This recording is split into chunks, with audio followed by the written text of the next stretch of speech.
Halo teman-teman. Wah, kita hari ini bakal ngobrol bersama Pak Gendro Sali. Wah, coach Gendro Sali. Oke. Keren Pak CMO, terima kasih. Bu CEO.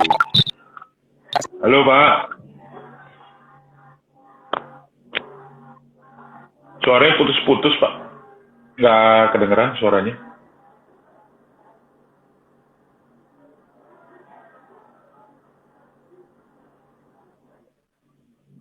Udah masuk Pak, udah masuk. Udah masuk. Tapi Mantap. headphone saya belum. Bentar. Halo, tes, tes, cek, cek, cek. Masuk Pak. Suara Pak Mario udah masuk, tapi belum masuk ke sini. Sebentar. Oh, oke. Siap. Oke, sip. Mantap. Oke. Mantap, Pak Gendro Salim, Ya, apa kabar Pak? luar biasa. Mantap. Yes, yes, Luar yes. biasa.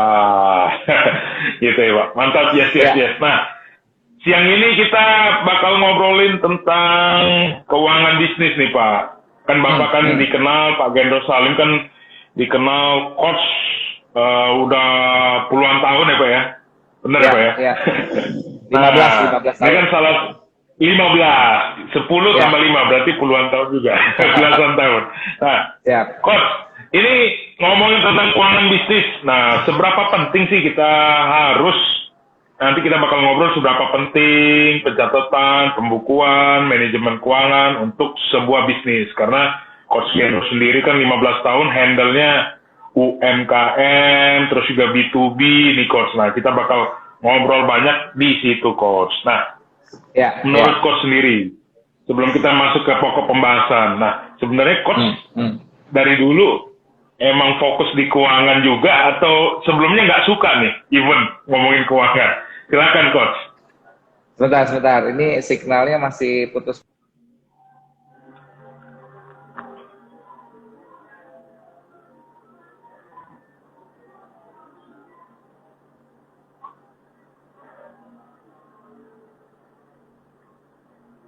Halo, Sudah. halo, Oke, Pak halo. Mario. Ya, Lagi. gimana nih Coach? Bentar ya, Pak. Boleh, 10 siap, detik, 10 detik, 10 detik. siap, siap, siap. Oke teman-teman yang mau nanya nanti keuangan bisnis sama Coach Gendro Salim silakan tanya di kolom komentar karena kita bakal ngomongin tentang manajemen keuangan bisnis bersama Coach Gendro Oke. Salim. Siap. Tadi pertanyaannya Pak Mario saya udah tangkap semua. Saya mau cerita satu Yes. hal dulu nih Pak Mario. Boleh, boleh, boleh. Saya tuh orang yang benci matematika. Jadi pelajaran Wah, matematika saya tuh dari kelas kalau nggak salah ya 3 SD sampai SMA kelas 2 tuh merah terus. Merah terus. Sumpah, saya nggak suka namanya hitung-hitungan. Kemudian saya kerja di iya. bank, bukan bagian hitung-hitungan, jadi aman, cuma kredit analis. Terus begitu mulai bisnis, waktu saya punya coach, satu-satunya yang paling lemah di saya tuh adalah keuangan. Jadi konsisten nih Wah, Pak Mario, menarik nih. konsisten. Saya adalah orang yang tidak suka keuangan, tidak suka hitung-hitungan, boro-boro laporan keuangan. Kuliah aja yang namanya ALK itu kan namanya analisa laporan keuangan gitu ya. Laporan keuangan, betul. Ya, julukan kita tuh asal lihat kampus Pak, bayangin Pak. Asal lihat Pokoknya, kampus. pokoknya, pokoknya basi deh yang namanya keuangan gitu kan. Sampai kemudian saya jadi business coach. Pokoknya itu bagian yang paling minor buat saya. Saya tidak pernah mau sentuh itu gitu. Sampai suatu ketika saya ditawarin untuk ikut satu seminar. Pak Mario pernah dengar gak Kit Cunningham? Kit J. Cunningham. Pernah dengar Pak. Oke, jadi saya berangkat ke Melbourne, bayarannya lumayan mahal waktu itu Pak Mario, 48 juta, 2 hari doang gitu ya. Pulang dari situ nggak tahu gimana kok saya jatuh cinta sama keuangan, jatuh cinta banget sama keuangan. Jadi ternyata kalau kita berbisnis, waktu itu kan belum jadi coach, udah jadi coach gitu ya. Selama ini kita cuma dengerin keluh kesahnya orang. Jadi sekarang kalau saya mau coaching bisnis orang, saya mau lihat dulu laporan keuangannya. Jadi di Indonesia ini kalau mau coaching, kalau kita nanya ada laporan keuangan, UMKM itu bilangnya gini, ada laporan keuangan tahun lalu. Nah, kan kita bingung dong, namanya laporan keuangan kan harus bulanan. Itu juga harus paling lambat ya misalnya 15 hari setelah tutup bulan gitu kan. Tapi ini kok laporannya tahunan gitu kan. Jadi cari tahu banyak pengusaha bikin laporan keuangan hanya untuk lapor pajak. Jadi bukan laporan keuangan sesungguhnya gitu ceritanya. Berarti cuma musiman ya Pak buat laporan keuangannya. Parah supaya nggak kena masalah pajak doang.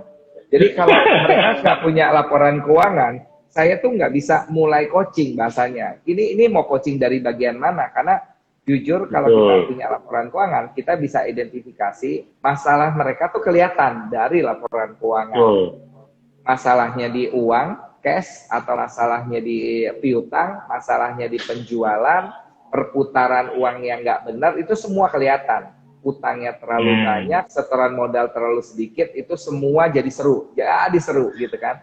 Hanya modal bikin lihat dari neraca, saya bisa menjustifikasi perusahaan ini sehat atau tidak. Itu pelajaran 2 hari yang menurut saya memukau dan luar biasanya. Di sesi pertama jujur Pak Mario, bahasa Inggris saya bukan orang yang kuliahannya di bahasa Inggris, jadi saya ikut sekali lagi. Jadi waktu Kit Cunningham bikin acara lagi, saya ikut yang kedua kali menyimak sehingga saya bisa dapat lebih banyak. Dan saya rajin mengajarkan ini kepada klien sehingga pelajaran financial literacy itu cukup baik buat saya. Jadi, saya pengen bilang ke banyak orang gitu ya, bagi Anda yang masih bikin laporan keuangannya tahunan gitu ya, udah pasti Anda melihat bisnis Anda cuma dari satu sudut pandang. Tapi pada saat Anda sudah bisa melihat laporan keuangan, saya yakin Anda bisa melihat dari banyak sudut pandang. Itu yang pertama. Jadi Pak Mario, banyak pengusaha yang kalau saya tanya gitu ya, mereka selalu nanya, Coach gimana caranya naikin omset? Ya, saya tuh masih bingung sama pengusaha-pengusaha yang fokusnya cuma omset, padahal kan omset sama profit lebih penting profit, gitu kan ceritanya. Betul. Mereka ancur-ancuran semuanya, yang penting omsetnya tercapai, buang barang walaupun nggak ada untung. Apalagi kita bicara trader. Sampai blind bonusnya dikasih, sampai rebate-nya dikasih, sampai bonusnya semua dikasih. Bahkan tiket jalan-jalannya dia di cash out untuk dapetin uang lagi gitu kan ceritanya. Itu karena mereka tidak paham bisnis sesungguhnya, karena mereka tidak paham melihat laporan keuangan. Jadi saya jujur, begitu pulang dari situ ya, ternyata aset saya banyak Pak Mario. Cuman saya nggak tahu bahwa itu namanya aset. Saya tidak tahu bagaimana menyusutkan sebuah aset. Saya tidak tahu bagaimana ternyata ada aset yang nilainya bertambah, namanya capital gain. Wah, jadi setelah kutak-atik, ternyata saya yang saya pikir saya punya uang segini, ternyata segini gitu loh. Jadi, wow, fantastis sekali gitu ya. Saya jadi paham bagaimana memvaluasi sebuah perusahaan, memvaluasi sebuah tim, memvaluasi sebuah brand. Jadi makin lama makin seru. Jadi satu hal yang saya pelajarin, yang saya ketik di caption saya, kalau kita tahu bahasa bisnis namanya accounting gitu ya, itu sama hal seperti kita kalau sebagai pilot, paham bagaimana mengendalikan kontrol panel yang ada di dalam cockpit. Nah, jadi kita bisa nguasain lah ya ibaratnya ya. Mau ke kanan, mau ke kiri, ya, betul. Mau landing, mau take off. Nah, coba bayangin, kita kerja di satu perusahaan di mana ownernya nggak punya laporan keuangan. Itu ibarat kata seorang pilot kan CEO ya. Si CEO mau ngendalin pesawat tapi nggak ngerti namanya cockpit. Jadi kalau kita masuk ke pesawat Pak Mario, pilotnya menyambut Pak Mario nih. Selamat datang di pesawat kami, nanti seatbeltnya dikencengin ya Pak, karena saya baru dikit-dikit menguasai cockpitnya, jadi belum tahu. Kira-kira Anda mau naik pesawat itu atau tidak gitu ya? Langsung minta turun kabur minta turun gitu kan ceritanya.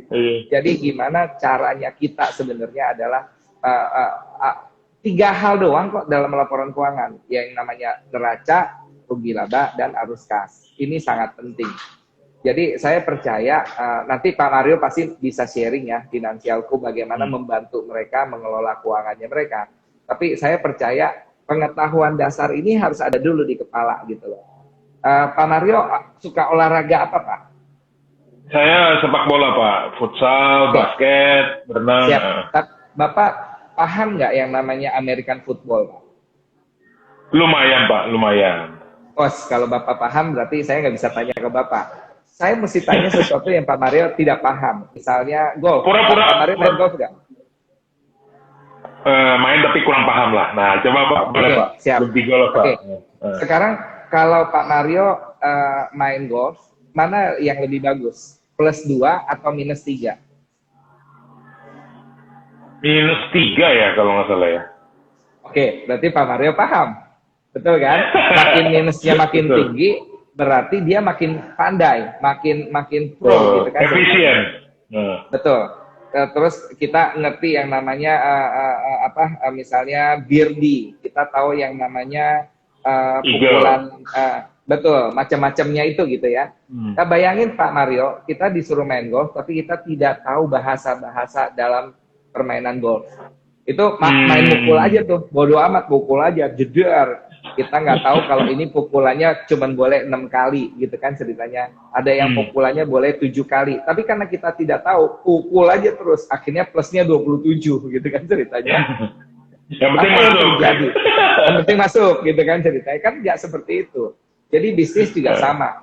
Pada saat Anda tahu bahasanya, namanya bahasa accounting gitu ya. Jadi kita tahu, aset itu di perusahaan, jadi harta saya namanya aset, utang saya namanya liabilities gitu kan. Kemudian ada namanya, jadi itu diterjemahin satu persatu oleh Kit Cunningham. Seru banget pelajarannya. 1 hari pertama kita ngerti namanya laporan keuangan, baca rugi laba cash flow. Hari kedua kita disuruh menganalisa mana perusahaan yang boleh dibeli sahamnya dan mana perusahaan yang tidak boleh dibeli sahamnya. Hanya bayangin lihat ya Pak ya. 2 hari Pak, 2 hari. Itu pelajarannya memukau. Dan pulang, saya langsung lihat laporan keuangan yang selama ini saya tidak mau lihat. Kemudian saya lihat-lihat, ternyata duit gue banyak ya. Gue bisa jaminin yang sebelah sini. Kemudian saya bisa putar stok dan seterusnya. Jadi, seru banget Pak, seru. Jadi sekali lagi, banyak orang mencintai olahraga. Saya percaya karena dia paham olahraga itu bagaimana cara dimainkannya. Jadi banyak orang Indonesia nggak paham American football Pak. Yang namanya apa tuh namanya? Kalau wasit bilangnya begini nih.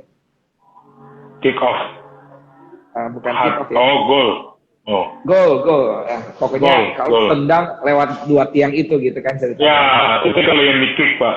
Berapa poin gitu kan. Betul. Nah, dapat poinnya berapa? Karena kita nggak ngerti ini mainnya tahu. apa sih.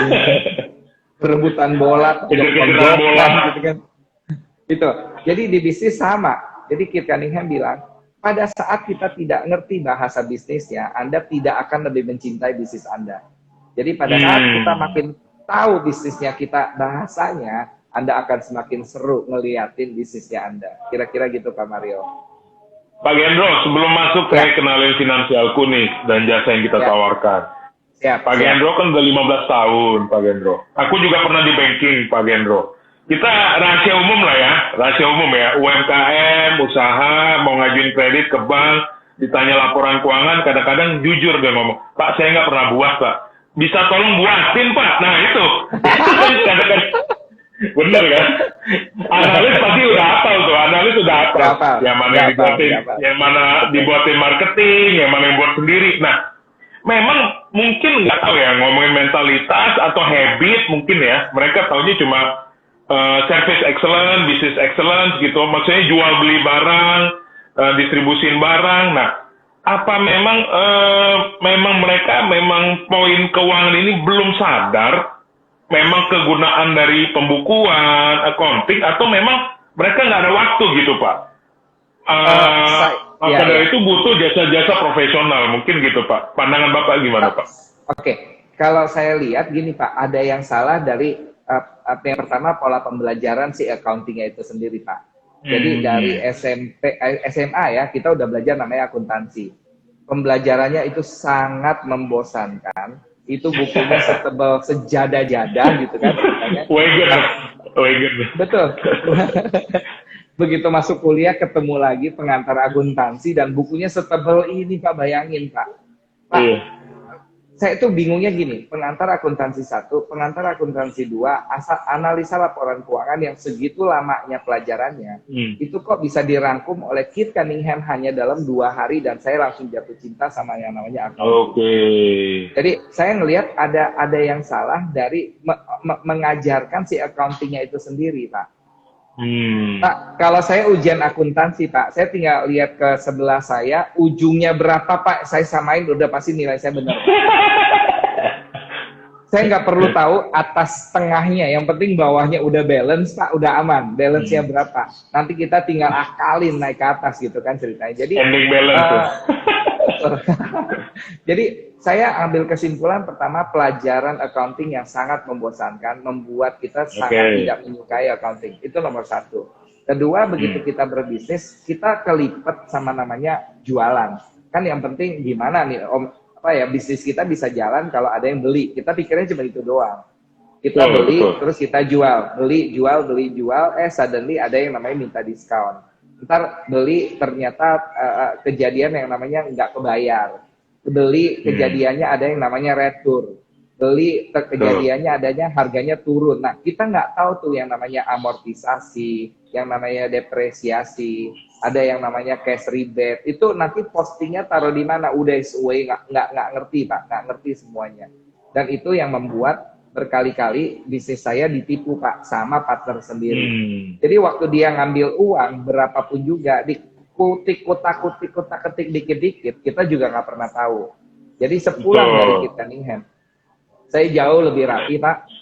Saya jauh lebih mau nggak mau Pak. Jadi setiap bulan yang namanya dulu, Bapak bayangin Pak, saya usaha 15 tahun di awal.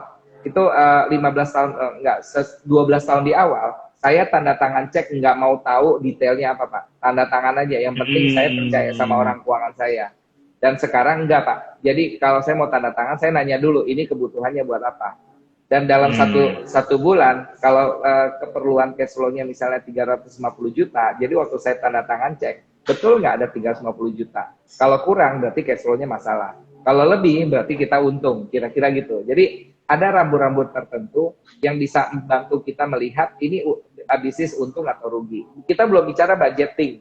Itu lebih seru lagi kalau lihat budgeting. Jadi neraca belum projection ya Pak ya? Betul. Kita kalau udah lebih mampu bikin projection, aduh kayaknya hidup tuh ya setiap bulan tuh ini dikit lagi nih angkanya nih, dikit lagi. Kalau udah melebihi, beli martabak bareng-bareng makan gitu loh ceritanya. Jadi sangat menyenangkan. Pak Mario, saya punya satu pengusaha yang pernah saya coaching. Ini bukan UMKM, tapi cara kerjanya UMKM. Omsetnya miliaran, jualan triplek, tapi nggak punya laporan keuangan Pak Mario. Jadi waktu saya tanya sederhana, ini jumlah stoknya dia tuh ada berapa? Jawabannya gini, lu hitung aja sendiri ke gudang. Gua nggak pernah nyatetin. Nah, masalahnya yang namanya triplek Pak, itu makin lama makin cepat hancur. Dan mereka tidak bisa menyusunnya FIFO-LIFO-nya gitu kan. Terus ditanya lagi, Pak, tagihan lu kira-kira ada berapa banyak? Ya nggak tahu lah, pokoknya ini bond semua ada di kantong, pulang gua catetin satu-satu. Itu bond kalau hilang satu tuh berarti udah yang nggak ditagih juga nggak tahu tuh Pak ceritanya. Wah, kotor sekali. Terus saya bilang, kenapa Bapak nggak ngerekrut orang keuangan? Tahu nggak Pak jawabannya apa Pak? Kenapa dia nggak mau rekrut orang keuangan? Ketahuan dong rahasia saya. Ketahuan dong saya nggak bayar pajak. Ketahuan dong gaji si A, si B. Ketahuan dong untungnya saya. Ketahuan dong saya beli dari mana. Dia bilang gitu. Oke, terus kalau ketahuan kenapa Pak? Loh, kalau ketahuan nanti dia bikin bisnis sendiri. Oke, emang segitu mudahnya Pak Mario? Saya bilang kayak gitu ya, si Bapak, emang semudah itu? Ya, saya udah berkali-kali tuh yang namanya anak buah sekarang jualan di sebelah, jualan di belakang saya. Itu karena dia tahu kunci, tahu modalnya kita. Oke, jadi Bapak nggak percaya dong Pak sama orang keuangan? Nggak percaya. Oke, besok saya mau ketemu Mendikbud, saya mau minta tolong di kampus sama di pelajaran sekolah kalau bisa pelajaran accounting ditiadakan.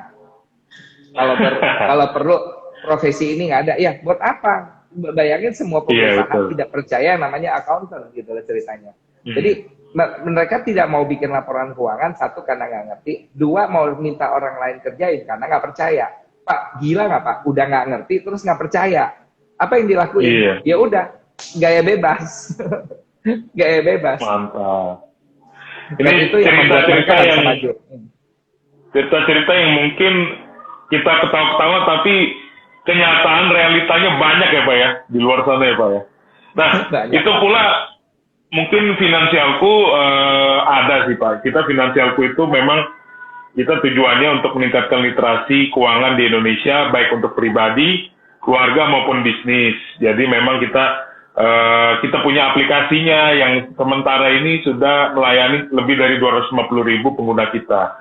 Nah di perjalanannya banyak banget user kita ini business founder. Nah mereka bertanya ada nggak nih jasa mentoring untuk atau pendampingan untuk pembukuan atau pajak? Ya kita adain jasa itu. Nah Oke. itu pun direspon luar biasa sih sama user kita. Kita baru ngelayanin di Jakarta, Bandung, tapi nggak menutup kemungkinan juga kita beberapa klien kita juga ada di Aceh, di Makassar gitu, tapi online gitu. Nah kemarin Pak Gendro, teman-teman, Pak Gendro Salim ini founder dan CEO dari YouCoach, aplikasi coaching online nih. Wah, saya bilang belum ada nih Coach Gendro di di Indonesia nih. Even mungkin di dunia pun nggak ada yang apa ya bahasnya, antusias Bapak nih buat aplikasi bahasanya, gitu kan. Nah, diajakin kita sampai Desember nanti, teman-teman finansialku jadi media partner dan partner juga untuk kasih tahu ke teman-teman bahwa kita ada namanya event bareng namanya Business Hack 2020 sampai Desember nih. Boleh Pak Gendro dijelasin nih teasernya nih gimana Pak Coach Gendro? Jadi bisnis hack itu lebih keren lagi, bukan cuma masalah keuangan, nanti marketingnya, kolaborasinya gitu ya. Bayangkan saja, ini acara belum mulai, bisnisnya udah kehack Pak Mario. Iya, bisnisnya gitu udah ya? kehack. Followersnya Pak Mario digabungin sama followersnya saya, digabungin sama followersnya Rudy Herman, digabungin sama ini ada 24 punya followers, suddenly kita hitung udah 2.600.000 Pak. Itu kalau dari medsos doang. Cuman dari medsos itu 2.600.000. Berarti kalau dulunya Pak Mario punya 250.000 pengguna aplikasi, kita juga punya pengguna, ini punya pengguna, begitu dikumpulin di dalam satu kolam itu 2.600.000. Semua punya fokus yang sama, bagaimana ngembangin bisnisnya. Satu, ngembangin bisnisnya dengan cara di keuangannya diberesin. Satu, dari mindsetnya diberesin. Satu, dari masalah digitalnya. Satu, dari masalah marketingnya. Itu semua komplit. Ahlinya semua kumpul di situ gitu ya. Kemudian kita berjibaku membantu pengusaha UMKM lah, IKM dan seterusnya. Jadi kita udah kehack Pak Mario. Kita dapat satu crowd. Apalagi yang kehack? IPB. Bayangin IPB. Jadi bahasanya mudah merumuskan sebuah kurikulum untuk diajarkan kepada para mahasiswanya tentang bisnis. Jadi IPB tidak perlu mendatangkan 24 orang-orang yang hebat-hebat ini gitu kan ceritanya. Mereka menyiapkan wadah dan seterusnya. Betul, itu udah 2 Pak yang kehack. Terus yang ketiga yang kehack apalagi? Suddenly tiba-tiba, ini kabar terbaru nih Pak Mario. Pak Menkop lewat Deputi SDM-nya sudah teleponan sama kita. Pak, bantu dong Pak, jangan cuma IPB, 100 kampus yang lain dong Pak, gitu loh ceritanya. Pak, bantu dong Pak, UMKM yang ada di Indonesia, itu udah kehack kalau kita bikin acara yang bagus. Jadi, kenapa ini namanya bisnis hack? Karena memang kita lagi nge-hack, kita nggak mau kerja secara mainstream, kita tuh orang-orang anti mainstream. Kita kerjain sesuatu yang, sekarang zamannya agility, cepat, tepat, dan mudah gitu kan ceritanya. Jadi, dan kolaborasi ya Pak ya? Mantap Pak. Jadi udah agile terus kolaborasi. Perubahannya Pak Mario, kalau PA saya nanya, Pak boleh nggak saya melakukan ini? Belum. Pak boleh nggak saya melakukan itu? Belum. Terus apa dong Pak yang pasti yang saya bisa lakukan? Dunia ini lagi nggak ada yang pasti. Dunianya bergeraknya begitu cepat. Hari ini kemarin kita dibilangnya mesti pakai masker. Besok kita dibilangnya nggak usah pakai masker. Tiba-tiba tambahan lagi pakai masker itu harus. Ini orang udah lagi pada bingung dan pergerakan dunia yang lagi secepat ini tanpa kolaborasi, tanpa belajar hal yang lebih cepat, Anda pasti ketinggalan di dunia yang namanya industri 4.0 ini. Betul. Itu saya sudah, teman-teman bisa diklik itu link loket.com untuk teman-teman nanti mau ikutan. Totalnya 25 narasumber ya. Ya. 25 pembicara. Nah. Totalnya sudah confirm 40 narasumber Pak Mario. Wah, jadi 40. Mantap banget. Satu harinya Jumat itu kalau nggak 2, 3 kita datanginnya. Kalau nggak 2, 3 pembicara. Dan kita sudah datangin 2 pembicara dari luar negeri. Satu besok ini pengarang bukunya Being Happy. Itu 8 juta eksemplar Pak. Dan dia mau datang ke tempat kita untuk berbagi. Kemudian besok lagi ada Arthur Karmazi. Itu adalah top 4 speaker leadership di dunia. Dan dia juga mau berbagi di tempat kita. Ada lagi. Wah, mainnya world class ya Pak ya? Yes, mantap Pak. Ada Direktur Sarinah yang baru ditunjuk sama Pak Erick Thohir lagi konfirmasi akan datang. Kemudian banyak nih Pak orang-orang hebatnya mau berbagi karena ini kalau nggak diangkat sama-sama Pak, ekonomi Indonesia lagi semua dunia terpuruk. Nah sekarang siapa yang mau maju duluan itu yang menang, kira-kira gitu Pak. By the way Pak, kita mau kasih hadiah nih Pak. Jadi bagi orang yang nge-tag kita punya account, boleh Pak Mario Agustian atau Gendro Salim, tag ke 5 orang akan dapat 3 ebook dari kami. Wah, gratis tuh ya berarti ya? Gratis. Oke, yang penting tag ke 5 orang. Jadi mau tag Pak Mario Agustian punya ke 5 orang atau tag Gendro Salim punya ke 5 orang. Nanti kita bagi 3 ebook. Langsung dikirim lewat direct message ya Pak ya nanti ya Pak? Direct message, mantap. Pak Coach Gendro. Jadi memang ini kan kelihatan kan effort Coach Gendro kan luar biasa nih, ya kan. Selain tadi udah banyak ngobrol kita di kolaborasi, terus untuk ekonominya itu. Nah, kalau U-Coach sendiri tuh apa sih Coach Gendro, bisa jelasin ke teman-teman kita yang lagi nonton nih? Oke, kalau aplikasinya U-Coach, kita punya 2 sebenarnya. U-Coach yang dibilang offline, jadi kita tetap mendampingi satu persatu, kita datang ke perusahaannya, kita beresin. Tapi kita juga punya satu aplikasi namanya U-Coach, di mana gini Pak Mario, saya keliling 34 kota seluruh Indonesia selama 15 tahun terakhir. Ketemu dengan 500 perusahaan. Masalahnya mostly 90% sama aja. Kalau nggak manusia, ketemu lagi masalah keuangan, ketemu lagi masalah pemasaran, ketemu masalah otomatisasi gitu ya. Seputar itu aja. Industrinya beda-beda, penyakitnya beda-beda. Tapi kalau diambil ada silver liningnya, ada garis benang merahnya. Kemudian saya adalah orang yang pertama kali bilang tidak mungkin bisa bikin aplikasi kalau coaching karena matriksnya terlalu luas gitu ya.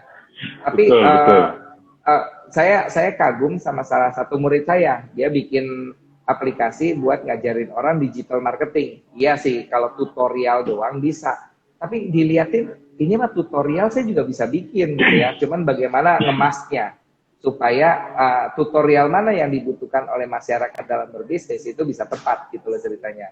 Terus saya iseng-iseng lah pakai mind map, kutak-katik. Itu tahun 2018 Pak Mario, saya mulai kutak-katik. Begitu kira-kira jalan 6 bulan, itu kutak-katiknya totalnya ada 15.000 pertanyaan. Jadi setelah dikumpul 15.000 pertanyaan, Pak. Itu di Excel dong, Pak, berarti, Pak.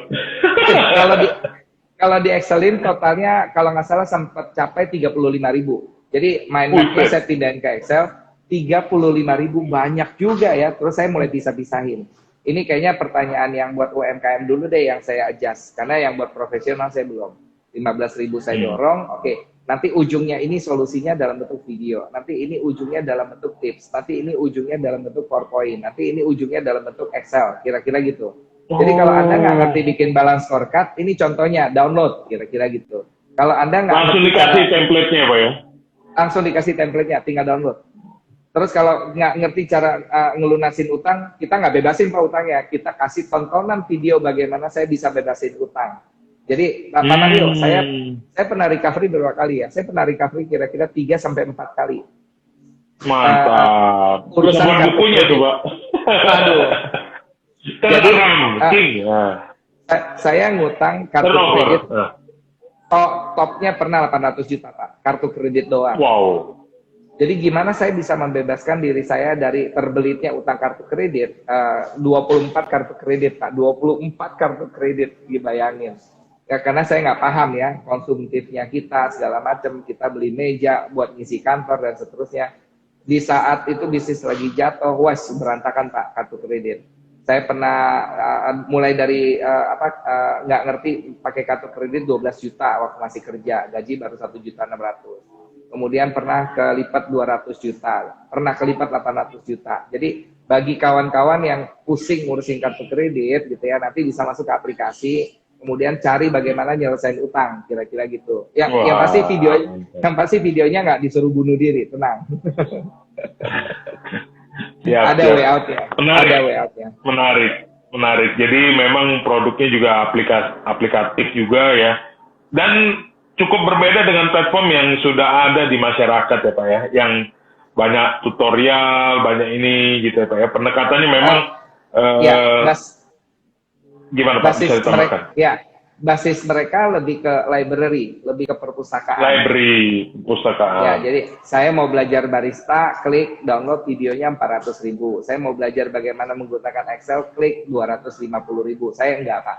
Kita pakai sistem membership, kira-kira 99.000 di tahun ini. Ya, Anda bisa berlangganan sebulan. Kemudian Anda sudah punya coach, kira-kira gitu. Anda boleh nanya beberapa masalah. Sekarang saya sampai dengan 10 masalah, Anda boleh nanya, nanti dikasih solusinya 10. Begitu 10 pertanyaan udah dijawab, 10 permasalahan Anda dapat solusinya, habis tokennya Anda isi lagi, 99.000. Oh, kira-kira gitu. Base-nya berarti tiket gitu ya Pak ya, tanya, dijawab, tanya, dijawab. Oke. Betul. Dan terjangkau sekali ya, 100.000 bisa tanya ke Coach Gendro nih. Coach Gendro nih, rate-nya berapa nih? Pak Mario, kalau pasaran berapa nih, Coach Gendro? 1 jam itu sudah 10 juta, Pak. 1 jam itu sudah 10 juta. Jadi, saya cuma berpikir gimana Gendro-nya bisa digeret kemana-mana.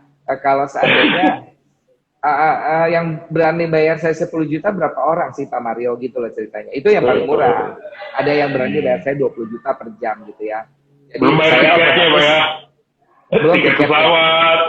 Betul. Jadi kalau saya milih cuma bisa 25, duit saya cukup lumayan Pak Mario. Tapi misi saya untuk membangun negeri di ekonominya, itu mah nggak membangun negeri Pak. Membangun orang kaya makin kaya Pak. Itu bukan tujuan saya. Saya pengen berbagi ini ke masyarakat Indonesia, gimana caranya. Saya pernah UMKM, saya pernah bikin bisnis modal dari 2 juta sampai 5,9 M dalam waktu 5 tahun. Jadi ini banyak hal yang saya mau bagikan, yang dimana nggak mungkin Gendro-nya keliling-keliling lagi, naik pesawat, ketemu orang lagi. Jadi 15 tahun ini pengalamannya saya taruh di aplikasi, dan luar biasanya Pak Mario, pengalaman 30 tahunnya Pak Frans juga digabungin di aplikasi. Wah, mantap. Finansialku juga dong Pak, lagi. Ikut. Semua kan udah komit Pak. Jadi finansialku juga masukin, jebret. Kemudian nanti kita tinggal sharing ekonomi gitu kan. Bayar aplikasi maintenance-nya berapa, hak royaltinya finansialku, hak royaltinya Gendro, hak royaltinya Pak Frans, kita bagi gitu loh ceritanya. Sehingga kita ini menarik banget ya. Banyak. Apalagi Pak Mario, kalau seandainya nanti aplikasinya kita kasih subtitle bahasa Inggris, bahasa Cina, bahasa Arab. Kita sudah punya. Global ya Pak ya? Yes, jadi saya ngajak teman-teman seprofesi Pak untuk mengisi konten yang di aplikasi ini. Kita sudah punya ribuan video, kita sudah punya ribuan resources, baik bentuk audio, PDF, dan lain-lain. Tapi saya percaya itu kurang. Nanti yang jagonya digital masukin, yang jagonya YouTube, yang jagonya pokoknya semua masukin. Begitu banyak, nanti tetap kita sharing ekonomi. Dan bedanya kita dengan YouTube, ada yang bilang sama dong dengan YouTube, Pak. Kita mau cari solusi dari permasalahan kita. Kita cari di YouTube, keywordnya apa ya Pak? Betul. Begitu kita tahu keywordnya ini bahasa Indonesia, muncullah film-film nggak jelas. Begitu keywordnya bagus, muncullah film yang bagus, tapi bahasa Inggris Pak, UMKM dikasih makan bahasa Inggris Pak. Gedubrak Pak, budayanya nggak sama, kira-kira gitu. Ya, lebih dikurasi dan Bapak juga ngajak partnernya juga nggak sembarangan lah Pak ya, kurang lebih gitu ya Pak. Ini orang-orang hebat seperti Pak Mario, Pak Frans ini orangnya ahlinya di bidangnya. Saya milih banget siapa yang dimasukin di sini. Jujur Pak Frans ngusulin banyak nama, tapi belum tentu semua nama itu saya terima. Karena takut berantem juga lah Pak, takut berantem gitu loh ceritanya. Tuh. Kira-kira Oke, thank you teman-teman, bisa nanti follow Pak Gendro Salim di IG-nya. Terus juga saya udah sematkan link untuk beli tiket Business Hack 2020 yang nanti berlangsung sampai Desember 2020. Wah, ini kalau nggak ada pandemi bisa setahun kali ya Pak ya, eventnya Pak. Iya, benar. tapi Bisa justru setahun kali ini.